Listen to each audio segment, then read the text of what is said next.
Alfredo Ortiz, you've been on a number of times, sir. Great to see you in person. Thank you so much. Absolutely. Thanks for having me. I appreciate it. So we got a lot to talk about. You are one of the economic gurus on the right, and I want you to see what shirt I'm modeling today. I love it. Never socialist. Excellent. This is our high-quality, made-in-America Breitbart product line, and I've been hawking it partially because it's a great way to support Breitbart, but this is becoming, this election cycle, 2020, is becoming a referendum on socialism. Absolutely. This is the fight we want.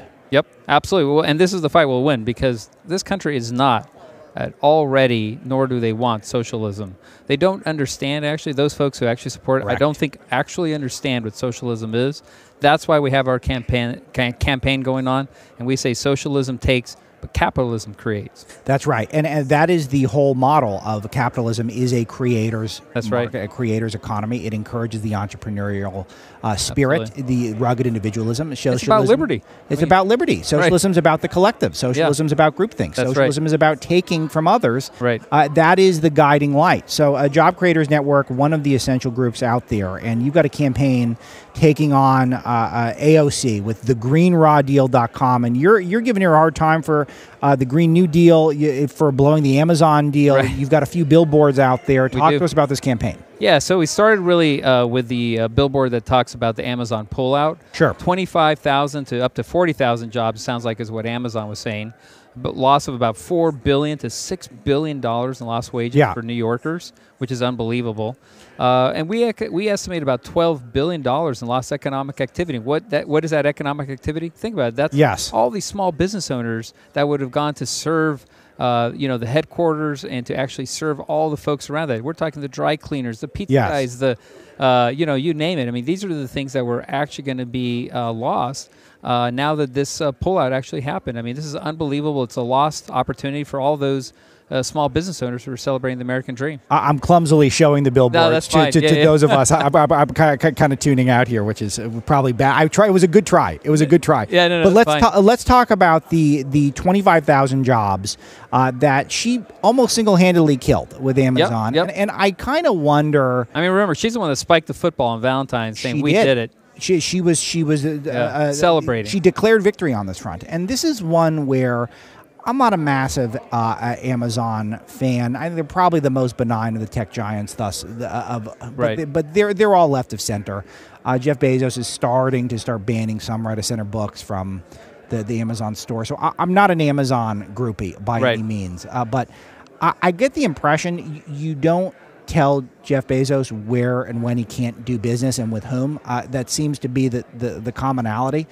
And when you have this concerted effort to shame him for coming to your city and bringing tens of thousands of jobs, him saying, I changed my mind, I'm out of here, doesn't surprise me at all. And now the left has to own this. Yeah, and that's the thing. And, we want to make sure we're not here at all defending Amazon. Sure. Because that's not really what it's about. We're defending this idea of free enterprise. That's right. And, and how socialism takes. And clearly this is a great example, and we're excited to actually highlight it because it shows to America what happens when socialism gets out of control. Yes. And this was a clear example of that. I mean, I was on an interview with CNBC, and I was talking with Andrew Ross Sorkin and Joe Kernan, and I jokingly said, I'm in bizarro world because I never actually thought that I'd be on the same side of the aisle on a topic as President Trump, Andrew Cuomo, Mayor de Blasio, Andrew Ross Sorkin, and ourselves. But in this particular case, we really are, because we're all shaking our heads going, what were they thinking? What was she thinking? And then to celebrate the loss of 25 to 40,000 jobs. And I mean, think about the union jobs and hundreds and how many billions of dollars of income. Yeah, I mean, it was simple math, right? Again, I'm not a math major. Sure. And, maybe $3 billion wasn't, great. Maybe it could have been $2 billion. President Trump probably says, I could have done that for $1 billion, right? But the idea was you had $30 billion in revenues expected, minus the $3 billion incentives, which there wasn't a check there that, they could write to something else. But that still netted $27 billion in revenues to the state of New York. I mean, that just makes no sense. And then you talk about the wages on top of it, the affiliated economic activity. Yes. And remember that there were other vendors that would have come to help service, Amazon as well. All of that's lost. And so, again, we hate crony capitalism. I think everybody, probably all the listeners would agree. Of course. We hate that. right? But this wasn't actually about crony capitalism. This was about a free enterprise system. I mean, obviously, the two key chief executives of the state and of the city, Cuomo and de Blasio, they thought it was a good idea. And they're not exactly, bastions of conservatism there.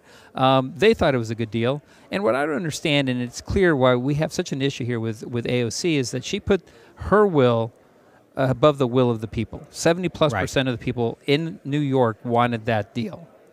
Yes. And so, but she decided she didn't think it was a good idea. And what I wonder, I go, would it have been that difficult for her to pick up the phone? Yeah. Had a conversation with Cuomo and de Blasio and say, hey, guys, maybe we can work something out a little bit better. Can we get Amazon back and some of the representatives? I can guarantee you reasonable people can come up to reasonable solutions. They didn't have to lose those 25,000 plus jobs just to prove that point. So Alfredo Ortiz is my guest, Job Creators Network president and CEO, and a regular on our shows and on our pages at Breitbart.com. One of the clear-minded folks on economic issues. What was the specific objection? I can barely wrap my head around it as someone who one of my top issues is holding the tech giants accountable for their monopolistic tendencies and practices. And it's I don't see it. I don't see what was the logic here. Well, like I said, I mean, neither did Andrew Ross Sorkin, which is usually there. Yeah. He's usually on the other side of the aisle on all of our topics, right?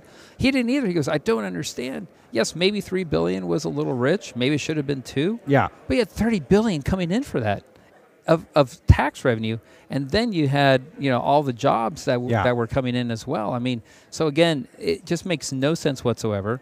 And right now, AOC is basically that typical Washington politician, right? That really is now putting her interests above the interests of the people. And so it's kind of ironic because she's a socialist, self-proclaimed socialist. Yet she's doing, again, what every single politician, especially on the Dem side, goes up and does. Goes and lies to the American public about what they really are and what they represent. That's the theme here. And the Green New Deal is a perfect example of this, and that's her big project that you've seen the numbers. I mean, $53 trillion up to 90-something trillion dollars. I will tell you, Alfredo, John Carney, our economic and finance editor, believes there might not be enough money on planet Earth to pay for the Green New Deal. Like literally, if you round it up, if you took everyone, grabbed them by their ankles, turned them upside down, and shook them so that every penny fell out, we might not get to the number that it would take. And yet AOC claims we're going to make it all back sixfold. Right. Which, again, I don't even understand. I mean, economics from BU, summa cum laude. I mean, I just don't understand how she doesn't see this. Makes absolutely no sense. You had Chairman Powell basically saying, hey, look, I'm going to say basically we're not going to be printing for these kinds of spending programs. We're not going to be printing money for it. We know what happens when politicians overpromise in terms of things for free just so that they can get elected and stay in power. It's called Venezuela. Right. That's exactly what happened there, and they printed money, and look where they are today. So never socialist. We're against socialism. Explain to us socialism. Explain to us in a nutshell what it is that the left is trying to import into the United States. Right. Well, that's interesting. So the left, I think, has defined, especially for our millennials, socialism equals social good. That's how I think they're selling it in the minds of people. Oh no, socialism it's about social good for everybody. Yes, it's about equality for everybody. But it's exactly the opposite. It's not about equality. It's about taking away your freedoms to choose to do what you want, be as successful as you want, for being ashamed for being successful, and basically saying, hey, you know what? Yeah, you may have worked really hard and come from nothing, but we really don't care because now you are too successful. Are they still letting you on TV, Alfredo? You're so good. Are they still letting me on TV? Yes. Normally you can't be this smooth and get invited back on left-wing shows, I've noticed. Well, it's interesting. We'll see. It was my first time on CNBC. So we'll see I hope they have you back because this is you're a great spokesman for these values. So look, I want to make this point. I came from nothing. I grew up poor in San Diego, Chula Vista, California. Yeah. My dad was a tailor. My mom was a housekeeper. I literally cleaned other people's crap. Okay. Wow. And we used to go on trash day. My mom and I would go around on trash day, collect and go through trash cans and collect aluminum cans and newspapers and cash those in at the YMCA. And that was our grocery money for the week. So I know what it's like to be poor, but my mom loved this country. She died a few years ago. And frankly, I buried her with the American flag because she loved this country. She loved this belief that, frankly, if through hard work, you can achieve anything you want. She'd be rolling in her grave right now if she knew the kind of conversations. And I salute and applaud the president for, at his State of the Union, drawing that line in the sand that we will not be a socialist country. So Alfredo, I've never talked to you about immigration. I don't need to know your specific immigration position, but folks like me who are very hardcore on immigration, which is a strict enforcement of borders, and we're only adding immigrants who are want to assimilate, want to be a part of the American dream, and yet people on the left are very comfortable bringing in, and some folks in the business first right want to bring in people who might not have the American values. And to me, I'm called a racist for believing that. But the point is it has zero to do with skin tone. I wouldn't want to import, if we had a factory of Harvard professors south of the border who all had the skin tone that's exactly my skin tone, I wouldn't want to import them because we don't share the same values. So there's zero race component to this. I'm very concerned about people coming into the country, coming into the system, who don't understand the American values of economic freedom.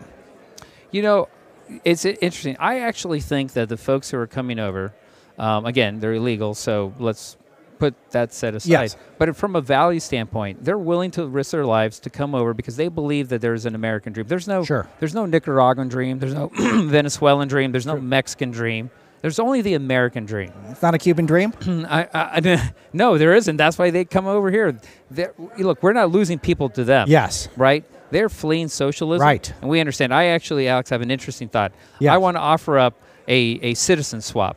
Okay. For all those socialists that are Americans here in the United States. Oh, cool. I like hate this. our country so much, that are trying to drive socialism into our country. Let's line them up at the border with people who love American dreams, who love freedom, who love liberty, who are trying to escape that and flee over here, and let's swap them one for one. Yes, and that's what I'm saying. I'm not a zero immigration guy because if they're going to add to the pie, if they want to be here, not just for economic reasons because they want to take advantage of the system, but because they like American values, all for it. Let's just at least sign the guest book. Well, look, they got to do it right. They got to do it right the right way. But I would rather have people who believe in our core values. Yes. You know, we're one nation under God, Christianity, hard work, entrepreneurialism. I'll take those guys versus any of these other socialists in our country. Be a great trade. That are pushing. Let's what do it. doing. Bernie Sanders is such an admirer of all these totalitarian socialist states. He should be first on the list. He can be first on the list. He can be first on the list. And guide everybody across along with AOC. Yeah. Okay. So Alfredo Ortiz. By the way, folks, the last slot was supposed to be for Candace Owens today. She's on the main stage. Shockingly, CPAC might be running a little bit behind. That's not the CPAC I know. So I don't know if she's going to make it. So we'll have a little more time for some phone calls after this. We actually have a caller making exactly this point that we'll get to. Alfredo, you've got the Billboard campaign, and I'm a talk radio guy. I mean, some of these old school methods of getting the message out still the most effective. I think they're still the most effective. I mean, the kind of feedback and the kind of coverage we've gotten off those billboards has been off the charts. I mean, we truly have gone global from this perspective. And I think that's because people are saying, they're cheering for us, right? They're cheering for this fight. Kudlow said this best on stage yesterday. We're putting socialism on trial. Yes, and that's what 2020 is going to be Great about. line. And we're gonna fight as hard as we can. You know, AOC and her team and her supporters, they want to shut us up. They've gone against me personally. They're trying to attack our supporters who are successful, hardworking American dream stories in our country. Right? Go ahead and attack us for that.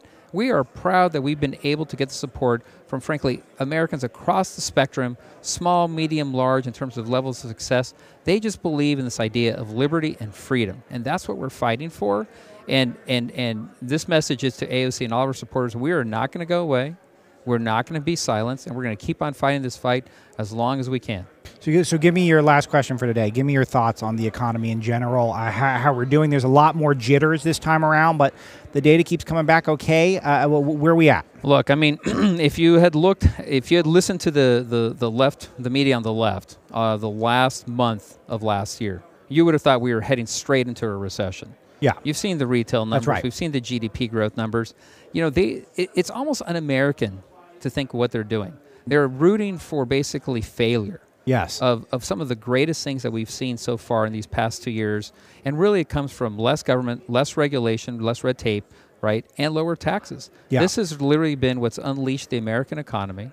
It's unleashed this idea of entrepreneurialism. We remember under the Obama administration, we were actually at a point where more businesses were being closed than open.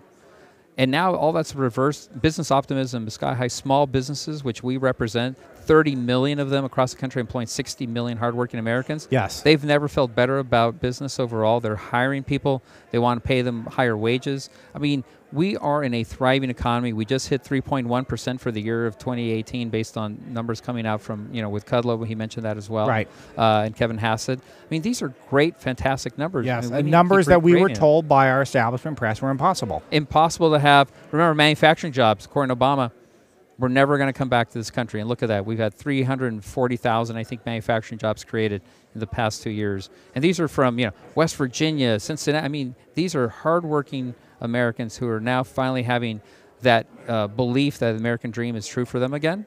And again, we couldn't be more excited at Job Creators Network, to fight for. Alfredo Ortiz, let's plug these websites again one more time. I want people to know everything you're up to. Great. JobCreatorsNetwork.com. It's JobCreatorsNetwork.com. They can sign up and get more information on that. Even if they have $1 or $2 to give us, we would appreciate that, right? We need that support.